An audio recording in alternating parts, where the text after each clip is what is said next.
Hello, everyone. Welcome back to the Stay Grounded podcast. I am your host, Natalie Q, and I'm super excited to introduce to you our next guest. Her name is Luzy King. She is an award winning entrepreneur, certified trauma of money wealth coach, contributing author, community leader, and founder of Say Hola Wealth. Lucy is on a mission to decolonize wealth for first gen Latinas and our BIPOC community. She helps them reach financial freedom through stock market investing and entrepreneurship. As a first gen investor from humble beginnings, Lucy understands the challenges of building wealth, not only because financial literacy is not taught to us in school, but also because of the cultural beliefs around money in our culture and society. In 2019, Lucy launched her coaching business after witnessing how many women were pushed out of the workforce due to the global pandemic, and most of us were not financially secure. Now she teaches the strategies she used to pay off debt, become an investor, and launch an online business. So, everyone, please welcome Lucy King. Hi, Lucy. How are you? Welcome to the Stay Grounded podcast. I am so excited to have you. You are here to talk to us about wealth, something really important in our communities. And that's why I'm so excited because this is definitely things they don't teach us at school. And it's something that I know personally as a first gen Latina, we don't talk about in our homes. So I'm excited to have you so you can talk about all wealth, how we can become abundant in this wealth, and how to really change our mindsets. How are you feeling, Lucy? I'm feeling great. I love talking about money. I love talking about abundance. And I love talking about the strategies that us first gen Latinas can use to really break cycles of generational change, of, no se habla de dinero. Like we have to embrace our identity as thriving investors like yesterday. So I'm excited to be here with you, Natalie.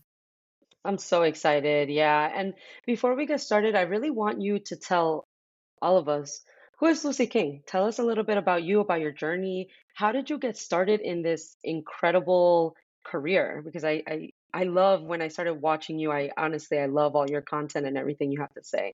So tell us a little bit about you. Yeah, thank you so much for asking that. So, my story and my business story is threefold. It all started when I became the first one in my family to go to high school, to go to college. I decided to get my job at age 16. It was a part time job because I wanted to really go to high school. And at that point, my mother was not fully supportive of that dream because traditionally in my family and her family, women never went to school, women never got educated. So when we finally were able to establish full time in this country, I decided that I wanted to use education to give me upward mobility in my career. At that point, I wasn't even thinking about finances or money.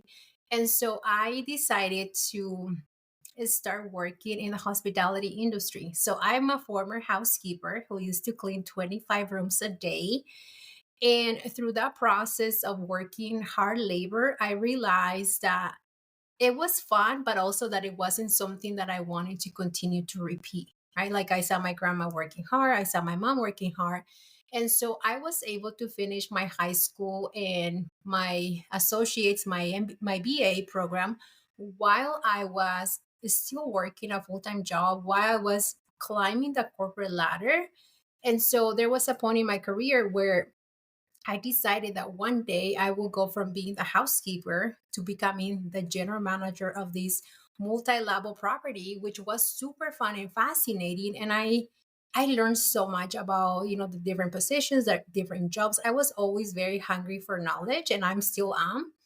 And so there was a point where I made it to the top. I was working hard. I was helping a company make 2.5 million a year.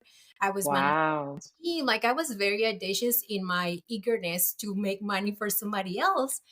But my finances were not in order. My personal life was a mess in terms of I didn't know that I could create a budgeting plan. I didn't know that you don't have to have a student loan debt your entire life. I didn't know any of this, right? And so there was a point when I became pregnant with my first daughter, and I went from being an audacious leader to now becoming a problem to that company. Like I was literally being told by my boss that now I had become a problem, that I wasn't going to be successful. And I didn't realize that that comment really brought back a bunch of financial trauma that I was carrying from generations before me. And so I decided that it was time for me to just take a leap of faith and leave. And I had the privilege of, being financially stable because my husband was working. And I just decided to leave. And that decision came with a lot of guilt, a lot of shame, a lot of, I worked so hard for this. My parents sacrificed so much to give me these opportunities. And because I am an ambitious Latina, I decided, well, I'm going to have a baby, but I'm not going to be here, just waiting for this baby. So I put myself back in school. And through that process, I learned about investing literally by accident. Like I was in a finance class and they were talking about how investing and compound interest can make you money when you sleep. And I remember being like, hold on a second, I must have had a lot of coffee because this totally makes no sense. How can someone make money when they're literally sleeping, right? And so I became fascinated with the concept of how we don't have to continue to work hard as Latinas. However, when I started my journey, I was paying off student loan debt. I went to seek financial advice and I was told that they couldn't help me because I needed to have $100,000 to start investing, which is totally false. Now, again, I've always been ambitious and I'm like, I'm going to go find an answer, right? So I went and started looking for another person who could help me. And that person also told me that they don't seek people like us as investor. So I became angry. I was angry. I'm not going to lie. I was That very sounds crazy. I was angry about the fact that, society and capitalism will see us Latinas as a help. But when it comes to investing and building wealth, we're not good enough, right?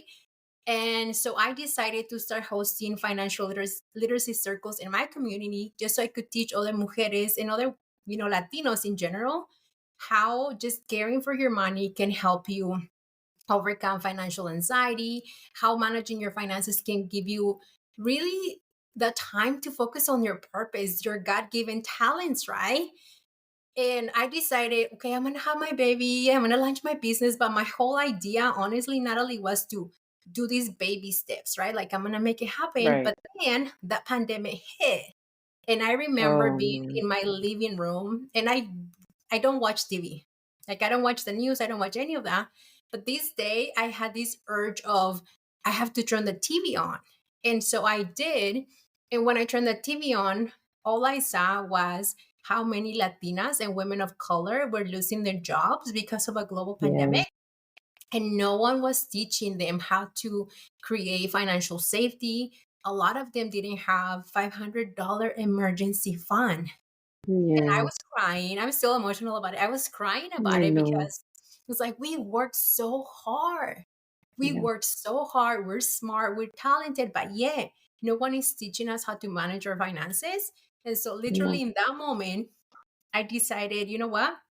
I'm going to create a business that is going to teach mujeres how to let go of all of this cultural baggage around money, let go of these misconceptions about money. And I want to help Latinas become investors and break generational cycles. So my story is threefold. When I started as a Mm. housekeeper, when I went back to school and I learned about finances, and then when the pandemic hit, and I felt called to help my community. Oh my gosh. Honestly, I love everything that you said. One of the big things that stood out to me was the shame. The shame we feel, one, about, let's say, for example, for you quitting your job. There was a lot of shame in that because you felt like you were responsible, right? You felt like you had to do all these things. And a second thing that stood out was the working hard consistently.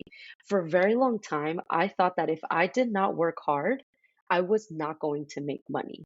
I saw my parents, my mom, like you, she cleans hotel rooms, she cleans houses. My dad used to clean offices. And so I understand, for me, watching that, I said, okay, so the only way that we can make money is by working hard. There's no way that we can make money in our sleep. And when I heard that concept myself, I was like, there's like a thing, like we could do this. This is like a thing that we can do. And unfortunately, it's just so sad. And again, I was getting actually really emotional as you were saying this too, that no one teaches us these things. It's Yeah. like they want to keep us poor.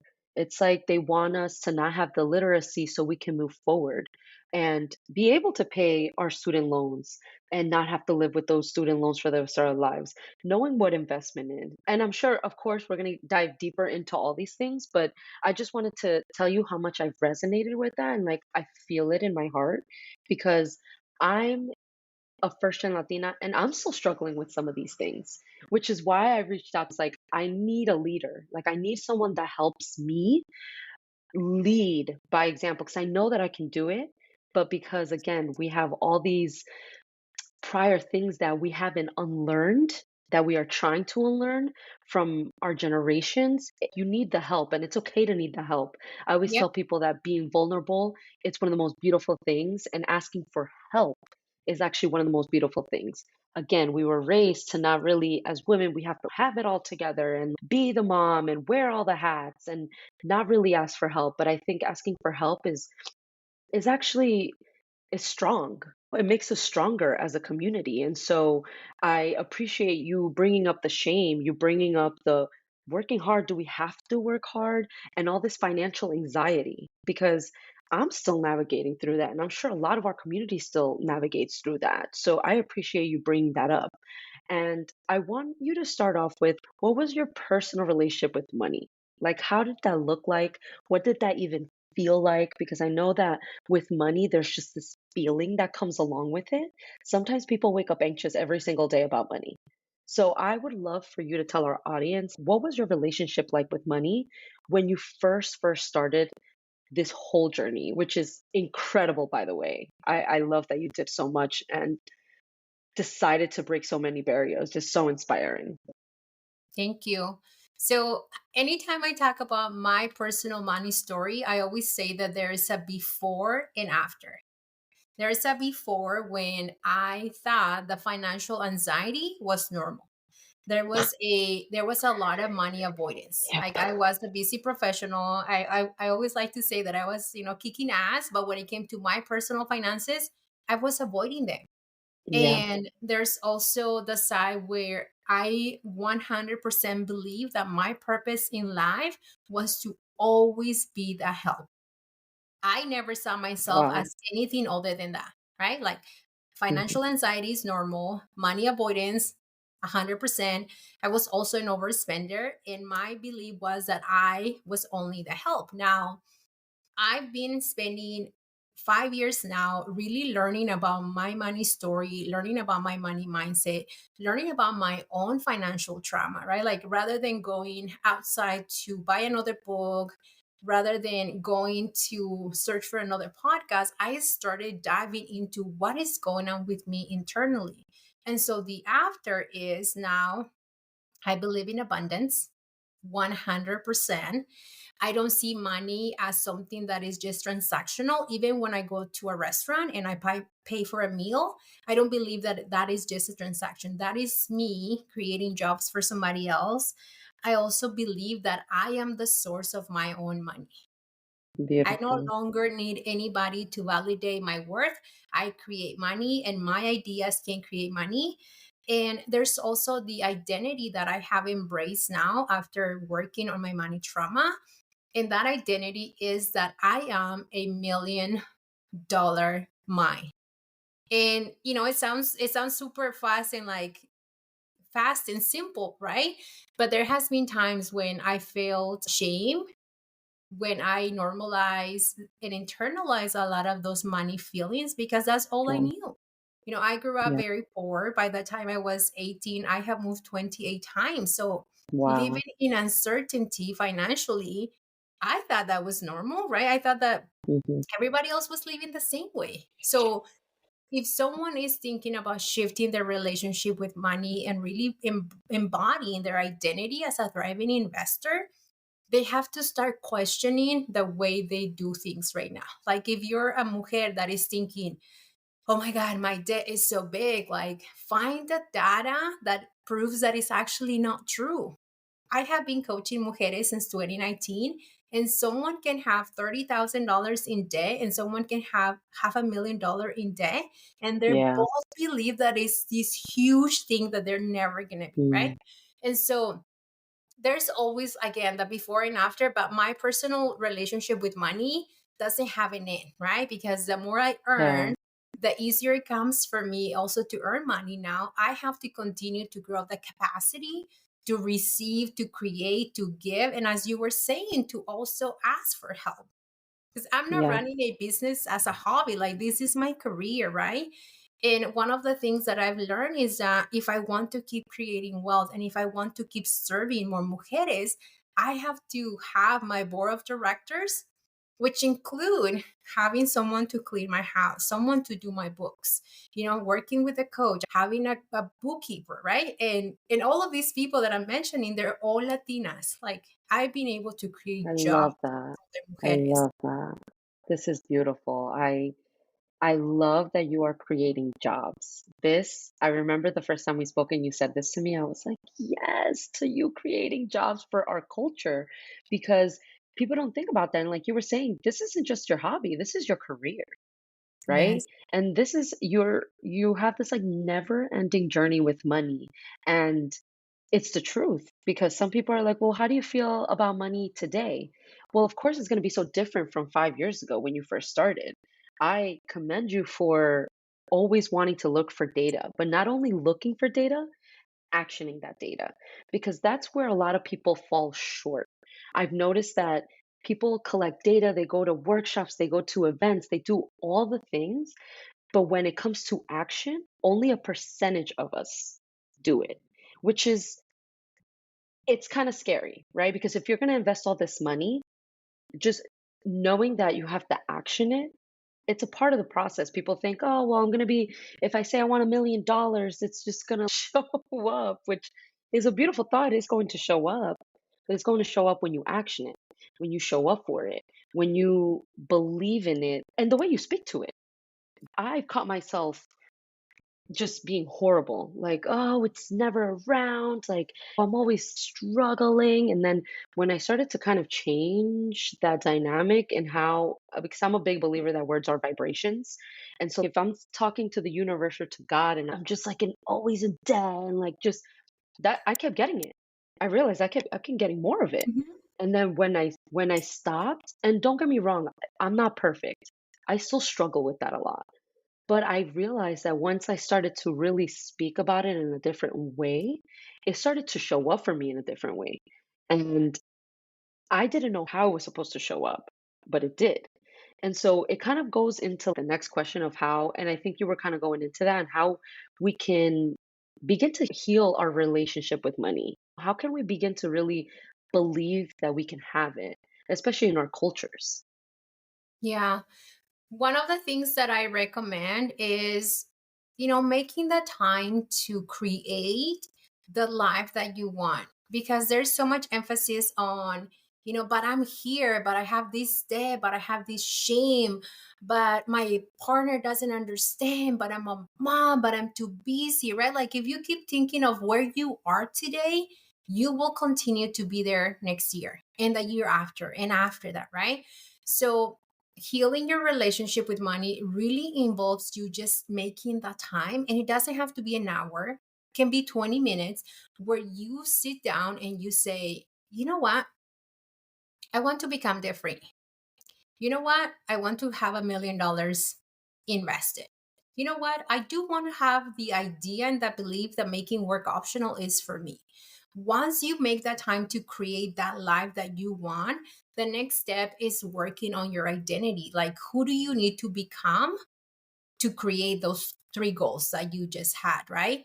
And a lot of it involves taking a line action. Like, you have to look at your numbers and you have to decide what micro steps are you going to be taking today that are going to get you closer to the next goal, right? Because as Latinas, and because we have been conditioned to work hard, we have created this identity that if I'm going to go all in, I have to sprint to that goal, versus no. For once in my life, I need to slow down and celebrate every single step.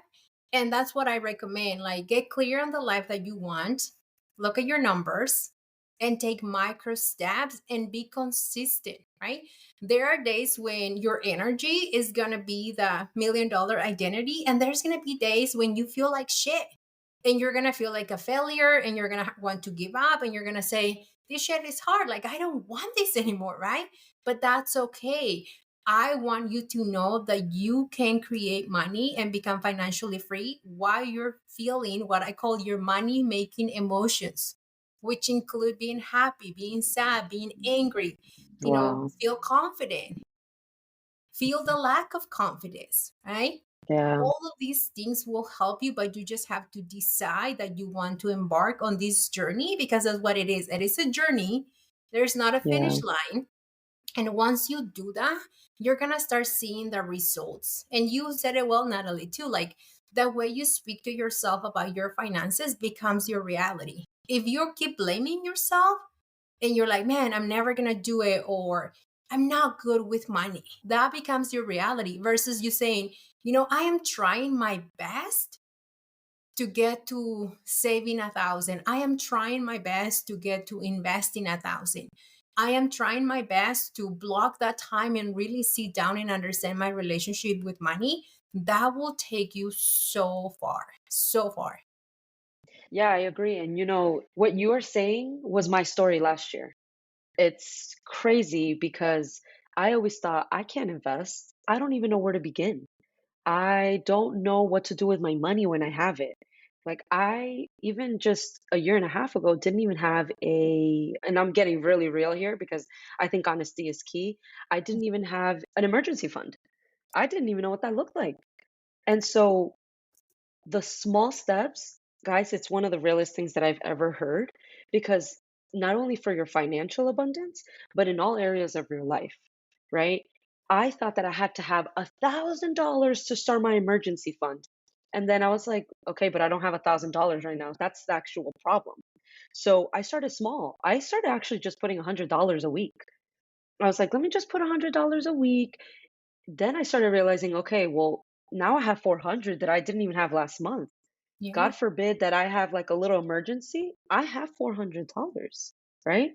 Take it now to a year and a half later, and oh my God, I'm safe for 3 months, which I promise you, I didn't think that I was capable of that.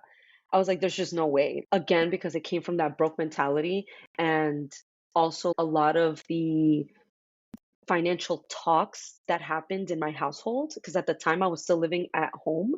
And now that I'm living on my own in my own apartment and in my own space, which is another thing I didn't even think I could do. When you get clear about what you want financially and you start the small steps, it really creates magic. It really, really does. Because for me, I didn't even think I could move out.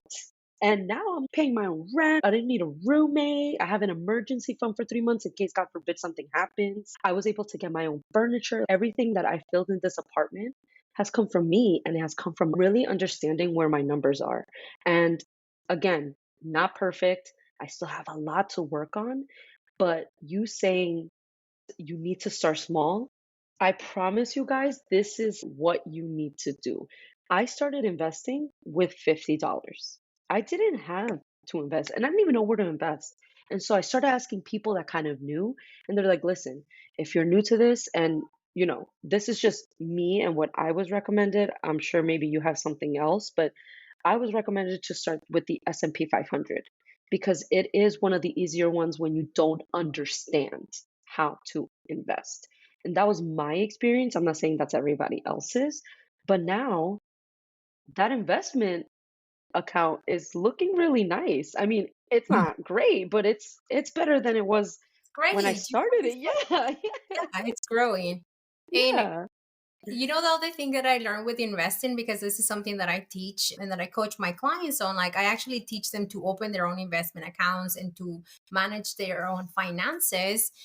When I'm doing this with them, we talk about, the stock market, how it works, what it means, what does it mean, that S&P 500, like, what is all of this lingo? And when they actually get to invest, they look at me and they say, that's it. And I'm like, that's it. It takes Yes. less than 5 minutes. And so they're like, it can be like this, right? Because why? Because we have been conditioned to believe that things don't come easy for us. And you mentioned the broke mentality, right? A lot of times, not only like it's not even the broke mentality or the broke identity, it's really comes from the cultural beliefs that Yeah, tell us that money management, that wealth is not for us, and that we have to really accept that we are the help. And I'm like, no, we're not longer the help.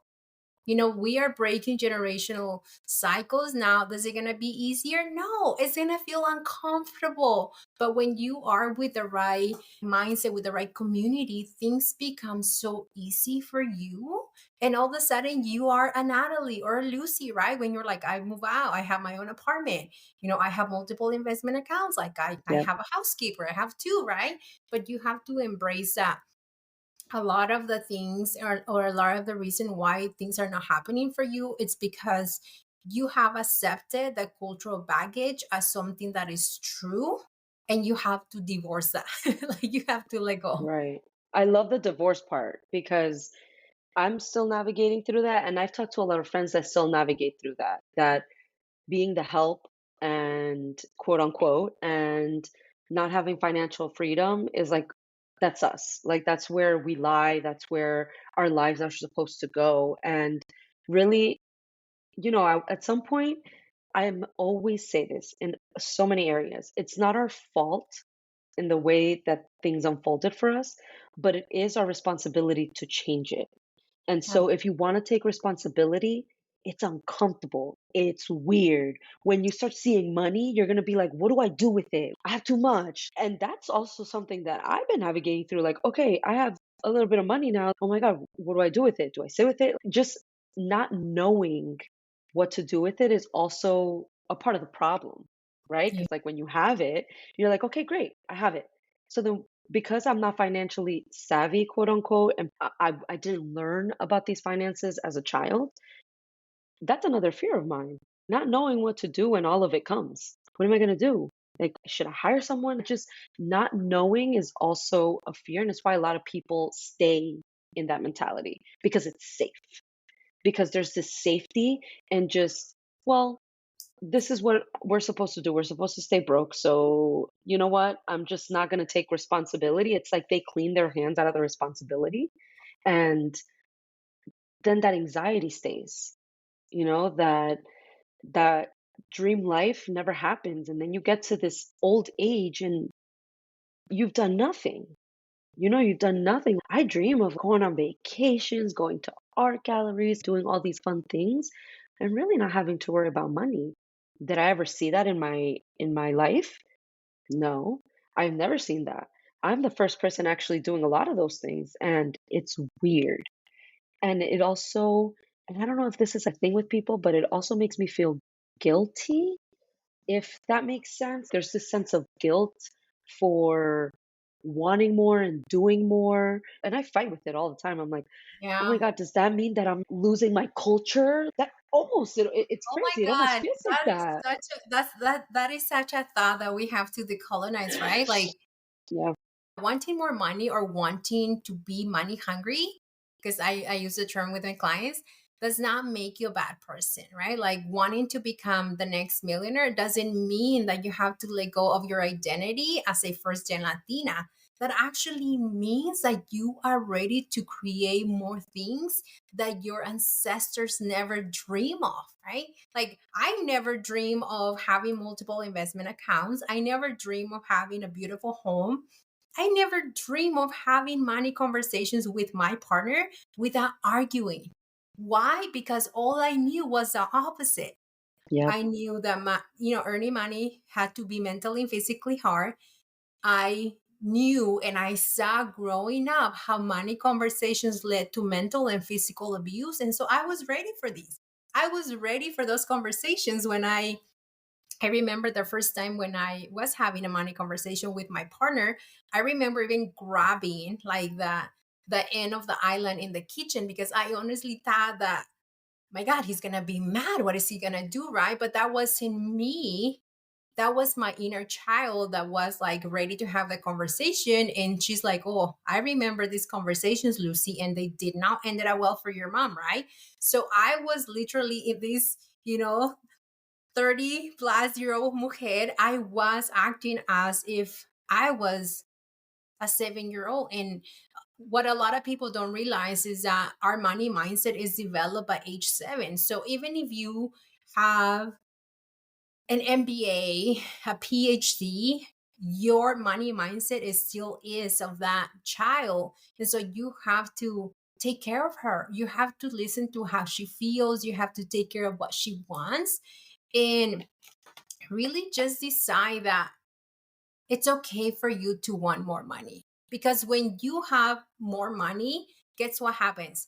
You're thriving as an individual. You are creating impact in our community because our community can be what they can see, right? If you walk around, Nataly, saying like, I'm investing in the S&P 500, people are going to be like, wait, what? What is the S&P 500? You are very likely to talk about it. Yeah.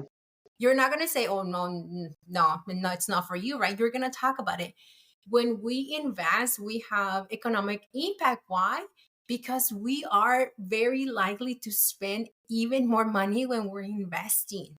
A lot of people think that if I invest, I have to give up my spending patterns or my vacation. And it's like, no, you can invest, you can go on vacation, you can spend money, you can do so many things.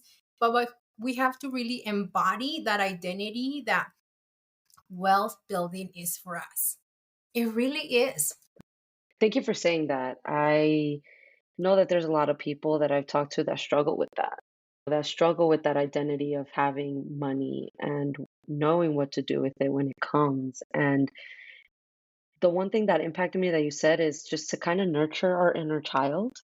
I just remember being young and my mom struggling to buy us McDonald's. We would get stuff from the dollar menu. And I always thought that that's the way that I was supposed to work and feel with my money, just always having to struggle the next week and thinking, oh my God, where's my money going to come from next? Or what if it's taken away? That's another fear. What if it's all taken away from me? And I think confronting these fears is huge. It's something huge in financial freedom. I have journaled a lot about my fears with money. And it's kind of what's really helped me, of course, amongst books and all these podcasts that I listen to and articles that I read. It's really helped me clarify in my head what I feel about money, where it comes from, and even how I can move forward and talk to it differently. Because, for example, the student loan debts that you're talking about, those are very real for me right now. They're very, very real. They're in my life right now. And you saying you don't have to be in student loan debt for the rest of your life, I'm like, what are you talking about, Lucy? Because that sounds crazy Don't. to me. Don't. No, My yeah. household paid 220,000 in a student loan debt in 36 months.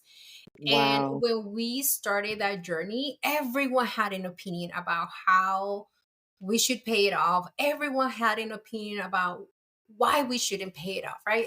We have people that say, pay it off, get rid of it. We have people saying you're going to make the worst mistake if you pay it off because the government is going to give you free money. The government is doing blah, blah, blah, blah, blah, right? But for me and my husband, because my husband is a white man, but he comes from very humble beginnings, just like me. And so for us, being in control of our money, emotions, and financial trajectory was bigger than that debt that we had. So we decided, you know what?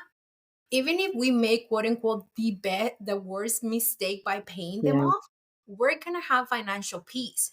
Which for Yes. us, my family never experienced that. His family never experienced financial peace. So we literally pay off our debt with one click. And that moment, I feel like I lost like 50 pounds. Like I let Oh my go of God, amazing. this, right? And now, because of that, because we created a plan, then I became friends with debt.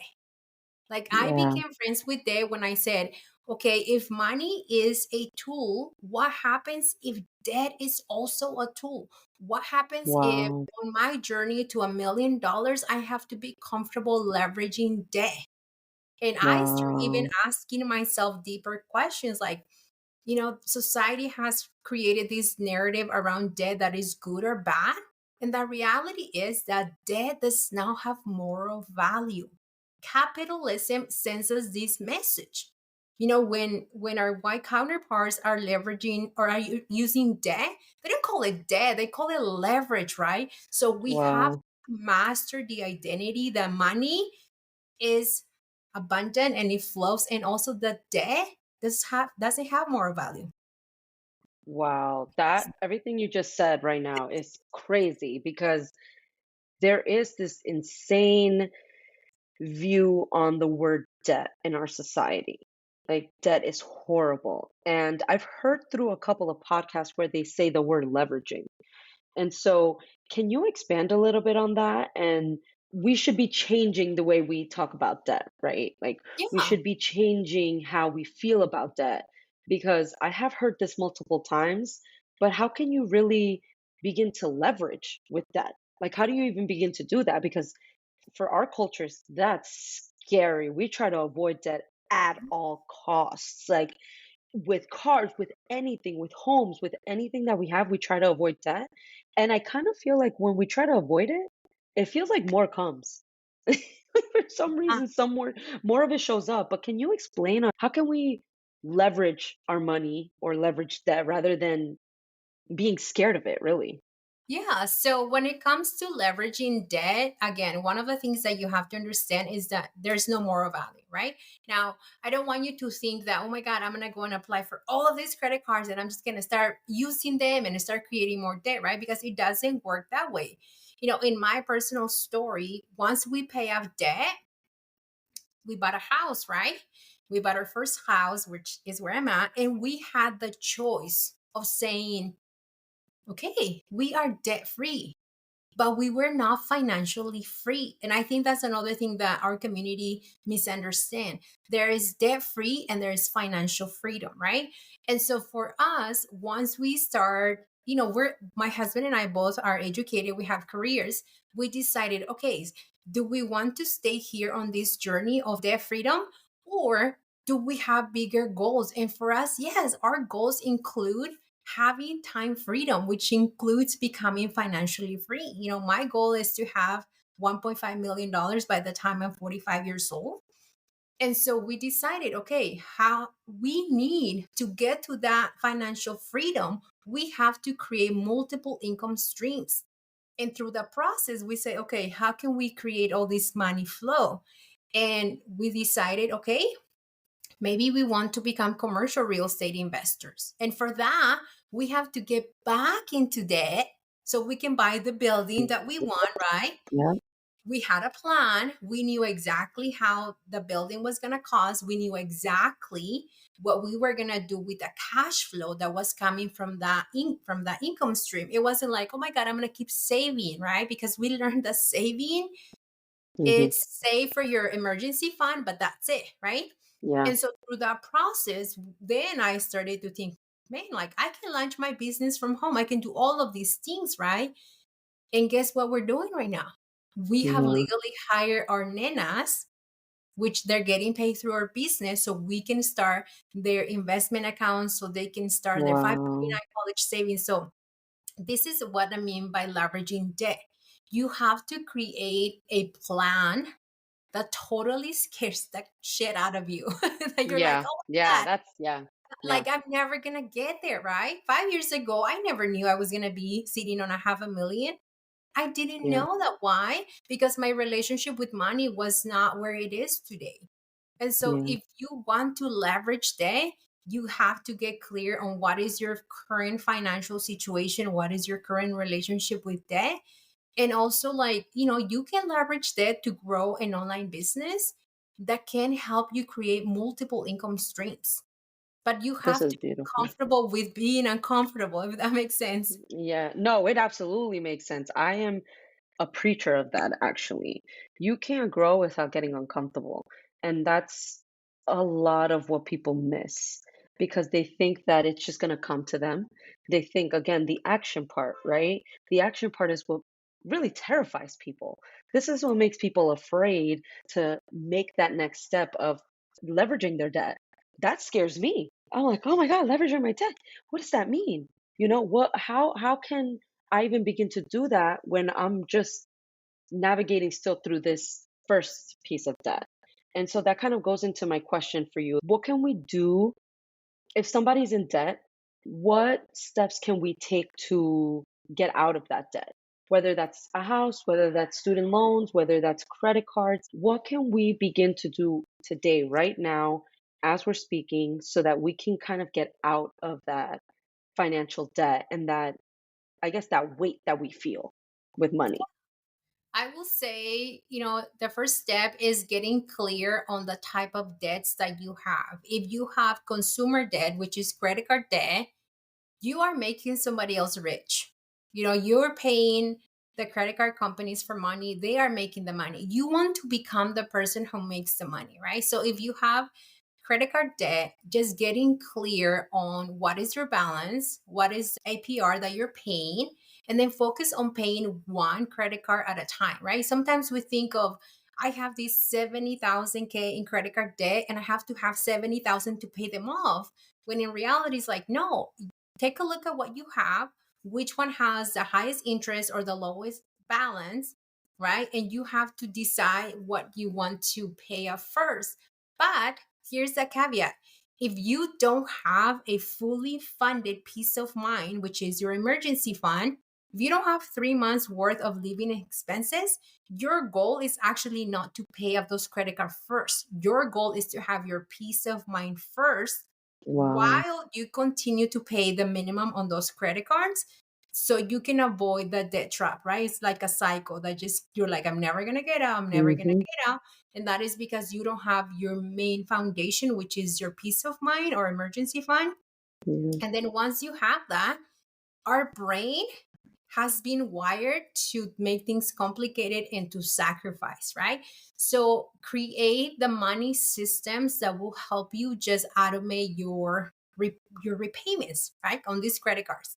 If you can separate the money from your regular checking, regular savings, put it in a separate bank account and rename that account debt freedom. I love that. Get all those payments from there, automate, automate, automate, and then look for another source of income, right? Like a lot of mujeres will have this identity of like, but I am so busy, but I am a mom, but, right? Or when I have time, when I should go back to school.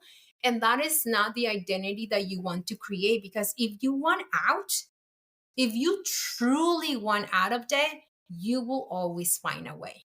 And for people that have a student loan debt, I will argue, like, take a look at your student loan debt. Like, what is the percentage that you're paying? Are they private or do you have government loans, right?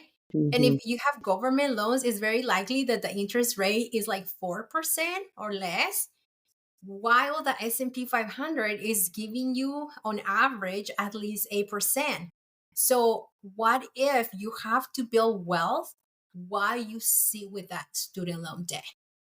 At some point Wow. you have to decide, right? But I want you to get clear. I want you to get clear on, what would it take for me to pay my student loan debt in 5 years? How much money do I need to earn? Because as Latinas, a lot of the identity is, where can I cut expenses? Where can I cut? Where can I cut? And it's like, no, we have been cutting Mm. expenses our entire life. We need Yeah. to let Yeah. go of that identity of, I need to sacrifice. There's Yeah. no first gen Latina should be building well while sacrificing their joy, their purpose, and really their spending. Oh my So that's what gosh. I I love say. that you said that. I love that you said that because I'll even do that. I'll even say, well, where can I cut? Rather than, okay, well, where can I increase? Right? I think that's a better question And I to will doing that. actually argue, Natalie, as well, like, Hmm. what if earning money and creating our own money doesn't come with sacrifice? Like, Hmm.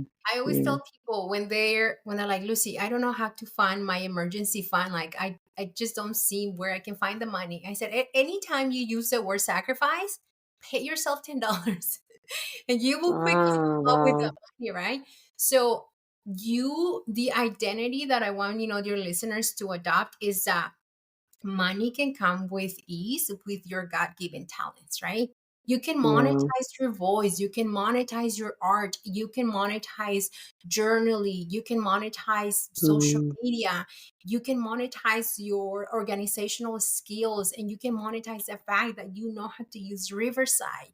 You can wow. monetize anything. I mean, we live in an era where people are making money with anything. If you love baking, girl, start baking more, right? If you love cooking, start cooking now. It doesn't have to be this big production of, oh my god, I have to have a website or I have to have a podcast. God has given you talents that they're yours. No one speaks like Nataly. No one speaks like Lucy, Yeah. right? So start looking with that, and yeah, get rid of that narrative that it has to be sacrificed, because you are your own source of money. You just have to believe that that is possible for you. Oh my gosh. Thank you. I feel like I'm leaving this podcast episode inspired myself. I'm like, oh my God. That- Because, I still go through my struggles, and I think it's like a never-ending journey of like stepping into our worth. I think because we were so unworthy for so long, stepping into our worth, it takes so much time. It takes being uncomfortable. And that's what I mean by sacrifice. Like the discomfort that you're going to feel stepping into your power and stepping into financial power is going to be something that takes you to the next level, but you're not going to know how you're going to get there unless you just action everything, even the small steps. The emergency fund, I love that you said that. I think the most important thing right now is for people to have emergency funds. I agree because now that I have an emergency fund, I feel so safe. If God forbid tomorrow I lost my job, I could not do anything, I feel safe for 3 to 5 months. If God forbid something happened to me, or I couldn't work, or I had to, other priorities, I kind of feel safe with the 3 months that I have, 4 or 5 months that I have. I feel like people don't realize that, right? Because they see the debt and they're like, oh my God, this is the priority. And I think people will feel a lot of relief in really saving for that emergency fund. And that kind of was going to go into my other question of what steps can we take right now to start our financial journey? But I think that you kind of answered that so beautifully. I think that you said starting this emergency fund, which is not something that we really even thought we could have, is really the first step. I'm not sure if you have any other steps that you'd like to provide for us, but I know that that's a big one. Yeah, definitely. Having your peace of mind fund is the first step. And then the other thing that I would like to add is we are such a big byproduct of our environment. So if we are sharing our goals with the wrong people, and sometimes the wrong person can be your partner or your mom or your tia, right? So if Yeah. we are sharing our goals, our ambitions, people will always volunteer their limiting beliefs. And so you have to find a community that is going to help you step into your $1 million identity. So if you don't have a bestie or a community for you to come and say, you know what, I want to become a millionaire. You know what, I do want to pay off my credit card. You know what, I do want to have a fully funded peace of mind in the next 6 months. You have to find the community, because believe me, there are so many first gen Latinas that are building wealth, and you get to be part of it. So share your goals with the right person. Mhm. Yeah, it's so crazy that you said that. I was talking to my little brother, and he is 26. And so he's kind of starting his journey and figuring out what he loves and, all these things that he's trying to figure out. So he tells me this was like 3 weeks ago, actually. So it's so funny you said that. He says to me, I tried to talk to mom about some of the goals that I have, and she shut them all down. And I told him, I was like, look, it's not her intention. She wants to do what's safe for you. She thinks that you starting a business or that you starting these ideas and actually going through with them is one of the most unsafe things that you can do, which is why you have to be careful. And it's funny you said that. Be careful who you speak and say your dreams to.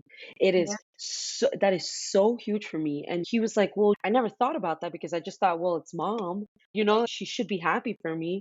And I told him, yes, but she never saw that in her reality. That reality for her was never something that could happen. And so we're here to show her that those things can happen. But you won't be able to have her full support until you're there. Because for her, that's not possible.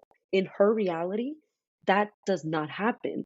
And it was just so interesting that you said that because it really can be your own family. And again, it's not intentional. It's not because they want what's safe for you. And for them, they always lived in poverty, really, or in scarcity mode, I like to call it.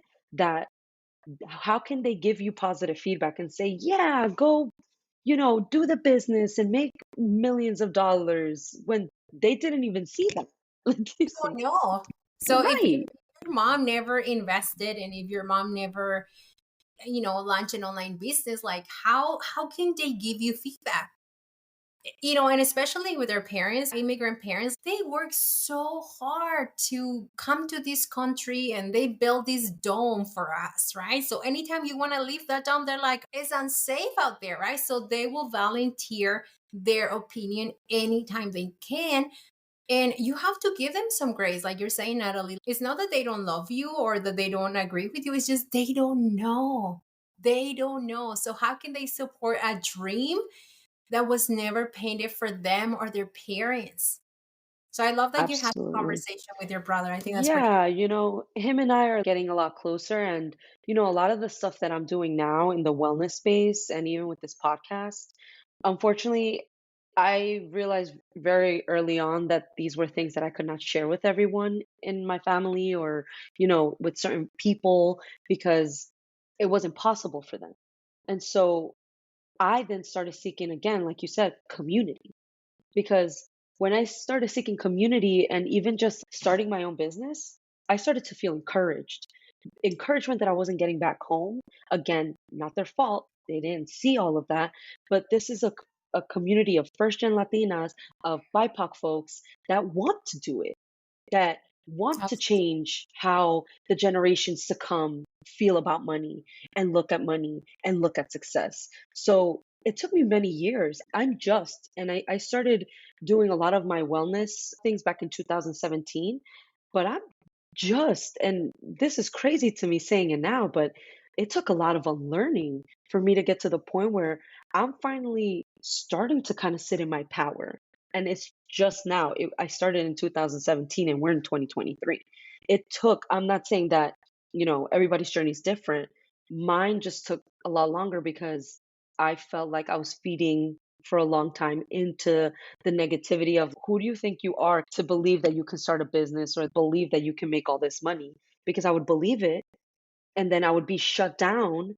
And then I'm like, oh, yeah, like they're probably right.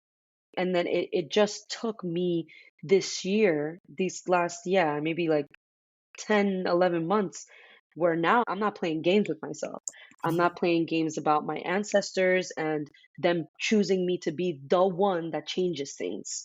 Like I always sound like, oh, those are things that you're making up in your head. I'm not. Our ancestors sacrificed so much to want us here. They sacrificed everything. And I'm lucky that I'm here because I can't believe that all of the generations and everything that we lived, I'm here today, right now, being able to have this conversation with you. Whereas only 100 years ago, that was not even like we couldn't even have this conversation.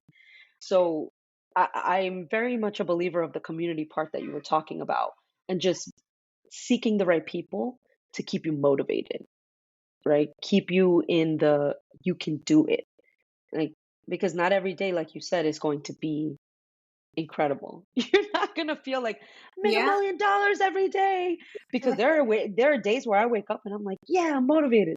There are days where I wake up and I kind of feel like shit. I'm like, what was I thinking? But then I kind of keep going. I kind of still take the small steps into creating that abundance life and that financial freedom that I want. Because, like you said, debt free and financially free are two completely separate things. They're two Yeah. separate conversations. And I'm glad that you said that because I didn't really see it like that. I'm just now seeing it like that with having this I love conversation with you.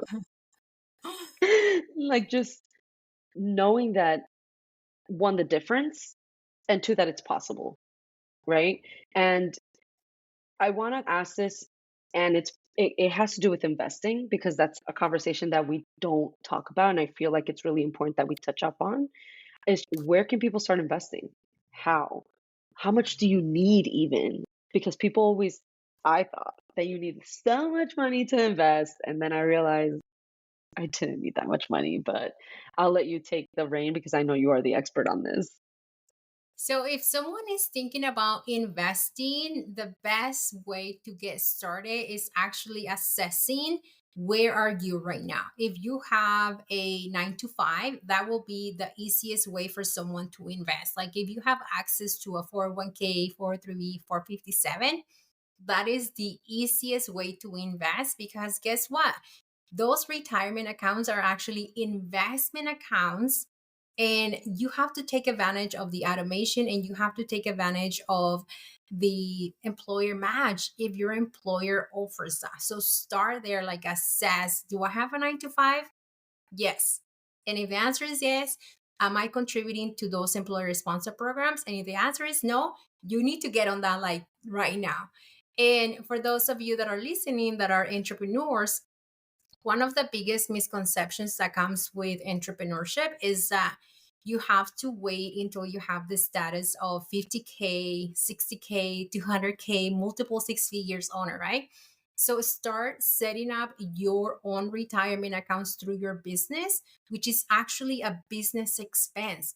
At the end of the year, you will become an investor through your business and you will be reducing your taxable income. Why? Because you're using the money to funnel your investments. And so, looking into accounts like a solo 401k, a SEP IRA, just wanting like getting clear on the purpose of your business. Because yes, we want to create impact in our community, but you can also leverage your business to create impact within your families, within your goals, so you can become financially stable and financially free. And then in terms of investing, what I teach people that work with me, I don't teach them stock trading because that's too risky for me.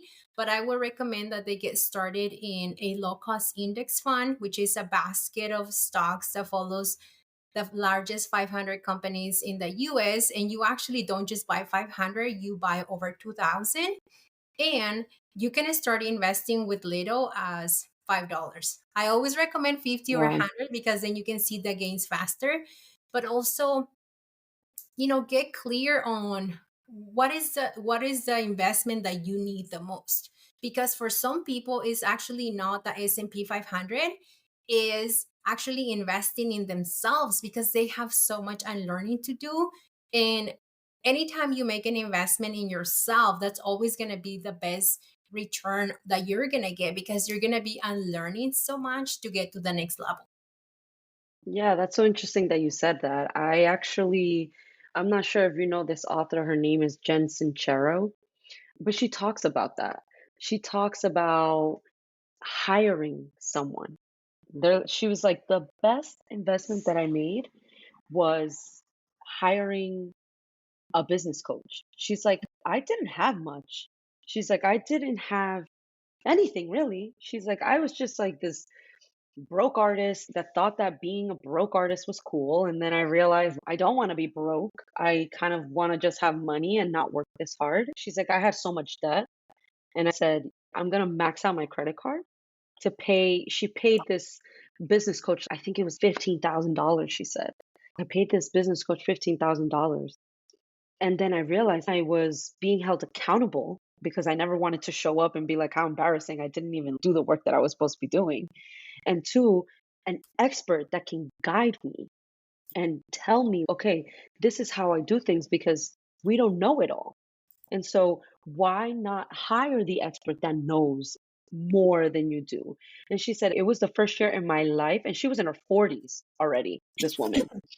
It was her first time that she saw her account and she made on her own six figures. She's like, I had no idea about money. She's like, and I hired that coach and I maxed out that credit card. And in a year later, I understood my finances. I was able to hire someone that understood more about finances that I did and knew what I should do with my money. because I still wasn't that aware. And she said, and I rehired this coach because I wanted to make more money. And so how was I going to do that? Yes, I had all this money, but I was afraid it was going to drop if I dropped her. And so it looks like she hired her for like another year or so.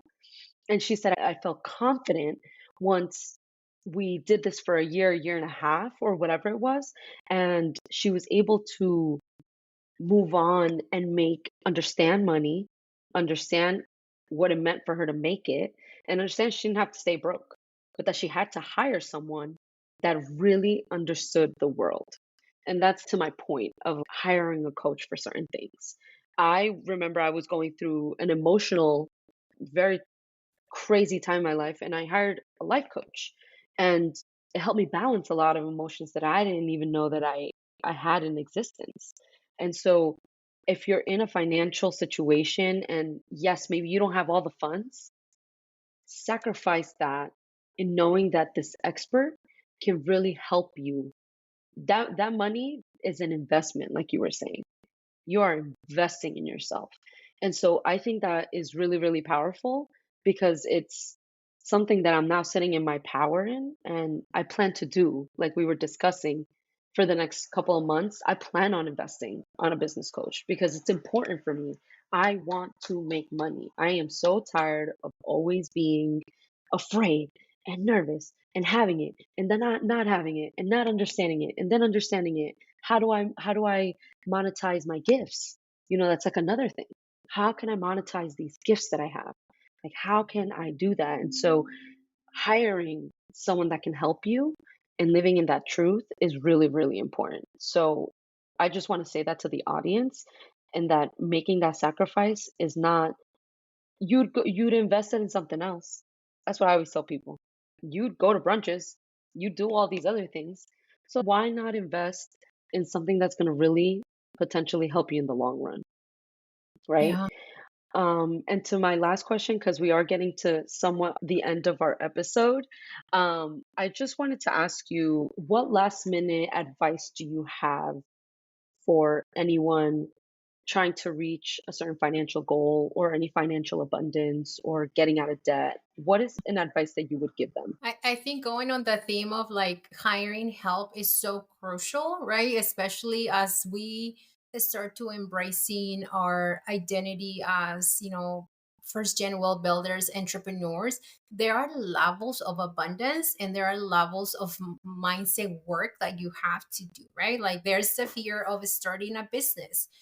There's the fear of earning more money with more ease. And there's the fear of what do I do with all this money now, right? But what you have to understand is that all this money that you are creating is not just for you to keep in those investment accounts or just for you to go on the dream vacation. It's actually for you to create more. So for those of you that are listening that are entrepreneurs, is like there's has to be a point in your life when you go from being a solopreneur, that is the podcast manager, the podcast editor, the speaker. You have to really embody your identity not just as a well builder but also as a CEO. A CEO Yeah, does not do it all. it took yep, me it took me 5 years to realize that my business is going to grow once I delegate within my team. And oh I my don't God. have, full-time employees. Like I work with a lot of contractors, but I had to learn to trust that these Latinas can deliver my podcast just how I will do it. These Latina will deliver my social media just how I will do it. But to get there, you have to grow your capacity to create more. And that comes with beyond just feeling abundant, it comes with the identity of I'm not longer a solopreneur. Like I can continue to grow and I am a leader. And you're always going to be a leader of your money. So you have to, yeah, make the investment. I've been working with a business coach. And when I hire this person, I made the decision that this person will take me to my $1 million goal. And so if guess what? If I haven't made $1 million in my business, I will continue to hire her. And I'm on run two, working with her. But that was my identity. So anybody who's thinking about investing in themselves, don't see it as it's a one-off thing and I'm done, right? Like you have to say, you have to make the decision. Do you want this coach to help you get over your money limiting beliefs? Yes. Do you want this coach to help you invest? Yes. Do you want this coach to help you grow your business? Yes. Do you want this coach to teach you how to hire a team? Yes. Do you want this coach to teach you how to have the processes, the systems, and the mindset so you can get to the six-figure faster? Yes. So investing in yourself is actually a non-negotiable as a first gen Latina. So I will say get clear on the life that you want and just go after the help is so important. Oh my God, I love that you said that. I absolutely love that you said getting clear on that and that hiring a coach is not, it may not just be a one-time thing. It's going to be a recurring thing so that you can get to your goal. Did this person help you get to your first goal? Yes. Okay. Then maybe you want to rehire them because now they understand you and now you're at the second level and you need them to get you to these six figures that you want. Like, I love that you're rehiring this person. Me too, which is something that I had to learn to, Natalie, right? Like I was always like, Hmm. well, I have this client for 6 months and I have to find more clients. And then I was like, wait a minute, what if I don't have to go find new clients? What if the clients that I have actually are ready to move to the next level? And I was afraid of actually asking them, right? Like, do you want Mm, to like renew with me? Because I have a lot of abandonment wounds, but then I have people that are making, 45K in 30 days. They're making their salary negotiation are happening for them within 30 days. They're able to increase their salary by 11K or 11%, and they're making all of these moves, right? And they're like, I want to continue to work with you because I I want to know love. what's next, right? And so Yeah. sometimes we tend to make things hard when they really don't need to be hard. Absolutely, I agree. I totally agree. And the fear of re-asking somebody to hire you, yes, it's so uncomfortable. And again, this woman that I was telling you about, Jen Sincero, she said the same thing. She was like so cringy on asking a client to rehire me. And then when I did, they were like, absolutely, you made me into this different person. I need to rehire you. And then the fear left. And that's what we were talking about feeling uncomfortable, right? When you're uncomfortable and you do these uncomfortable things, you might not get the response you're envisioning, but you might. You might, like your people are hiring you again because they're seeing results. So when you see results, you get excited. You're like, wait, I can't let this person go. I need to rehire them so that I can reach my other goal. But first, I just want to say thank you so much for being here. I feel like one, I'm leaving super inspired myself. And two, I just feel like there was just so much information that you gave our audience to really push forward into creating this abundance in financial wealth because we deserve it, right? We deserve to make that type of money. We deserve to make our ancestors proud. So I want to say thank you so much for showing up because showing up is just it's have to work for our community. You know, showing up is taking the time to really explain your gift to the world. So I really just want to say thank you. And before we leave, I always love to ask my guests three surprise questions. No pressure, please, no pressure. Just because we talked a lot about a lot of stuff. So it's just to kind of keep it up and so people can get to know you. The first question that I have for you is what's one word to describe the season you're in right now? Audacious. Ooh, can you explain a little bit more? Yeah, so audacious means that you are not afraid, and audacious means that you know that there is a bigger purpose other than just money. And so I am in the season where I know that my business and my purpose is bigger than what I can see right now. And I feel pretty good when I say the word audacious. I love that. Thank you so much for expanding on that. I love it. The second one is one piece of advice you'd want to leave behind if you had to leave the earth tonight. And this you could take your time with because I know it's like a heavier one. Wow. I will say one piece of advice is that you don't have to ever give up your purpose to earn money. Oh, Like I God has love. given you talents that nobody else has. And the sooner you embrace that, the sooner you will see that you can have it all. Like you can have the good relationship, the money, the identity, the beautiful home, the beautiful time to wake up early and do whatever the heck you want. And so yeah, don't ever sacrifice your purpose for money. I love that. Thank you. Oh my God. And the third one is, what is the worst advice that you've ever received? I love this. The worst advice that I've ever received was come back when you have $100,000 to start investing. Ah, Because that's so true. You can start investing with little as $15. So I will never forget the moment when someone said, come back when you have what it takes, because I already have what it takes, and anybody who's listening, you already have what it takes. You already have $15 to start investing. So don't ever let anybody, even if it's your mother, tell you that you yeah. can't go after your dreams, because you can't. Thank you. Oh my God, I love that you said that. And thank you to you for being so persistent. You were like, this can't be true. This cannot be true. And so the fact that you believed in that so much and continued on your path of financial abundance, despite all of the other things that were shown before you, that just thank you, because you're here today and you're teaching us about things that we didn't even think were possible. So I appreciate it. And this does conclude the end of our episode. I want to thank everybody for listening in. And again, Lucy, thank you so much for being here. You are such a gift. And thank you so much for your energy and for taking the time to be here with us. Thank you so much for having me. It's been great. Yeah, we'll talk soon, everybody. Take care. Bye. Bye.